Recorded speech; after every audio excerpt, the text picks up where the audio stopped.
Как и положено, для начала осмотр педиатра. Врач измеряет рост, вес ребенка, пишет, какие заболевания он перенес. Все эти данные заносятся в личную карточку. 4-месячный Абдуллах Кадыров здоров и не капризничает. Сегодня он со старшим братом приехал в детскую поликлинику на прививку. Несмотря на свой юный возраст, Ахмад хорошо понимает, для чего проводят иммунизацию. Сегодня ему предстоит 2 вакцины. Мы эту вакцинацию делаем в том возрасте, когда он обратился. Нет никаких ограничений.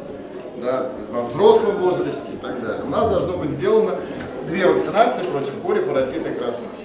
Это может быть сделано российской вакциной, это может быть сделано импортной вакциной, которая зарегистрирована на территории Российской Федерации. Да, это у нас такое. И еще у него будет вакцинация против полиомиелита, вакцина Имавакс Полио, которая широко применяется в республике. Молодчина. Молодец. Ты уже большой, подержи, пожалуйста. Давайте. Ахмад, прививка шунди еще хая? Могжали.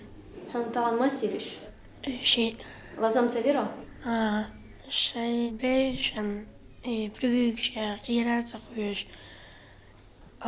Прививка яйт, могжал вария.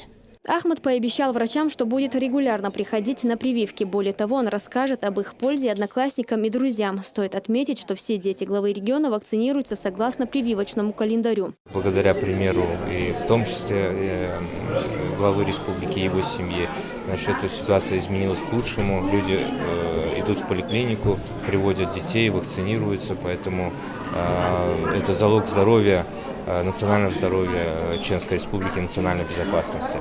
Профилактические прививки детям делаются во всем мире. Их главная задача – выработать иммунитет против опасных вирусов и защитить здоровье ребенка. Поддержала призыв чеченских педиатров и семья первого заместителя председателя правительства республики Якуба Закриева. Хадижат и Мариам Закриевы в числе других детей тоже пришли на прививку. Все, нажатие, все.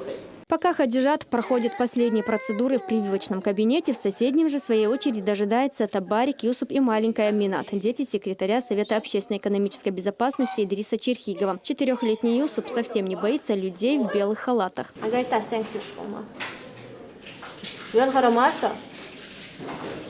Необоснованные слухи о вакцинации за последнее время значительно усложнили работу врачей по предотвращению заболеваний эпидемического характера, говорит министр здравоохранения. Чтобы развеять эти мифы среди населения, ведомством была разработана комплексная программа по информированию родителей. Специалисты рассказывают о пользе иммунизации и о тех осложнениях, с которыми могут столкнуться дети в случае отказа от прививки. Благодаря усилиям взаимным и со стороны Министерства здравоохранения Российской Федерации и Федерального медико-биологического агентства, специалистов НИИ, эпидемиологии и ряда других учреждений федеральных, вначале было достаточно сложно. То есть мы часами приходилось проводить разъяснительную работу с населением, но на сегодняшний день в поликлиниках, как вы видите, уже очереди, много людей приводят детей своих, вакцинируются, то есть ситуация преломлена.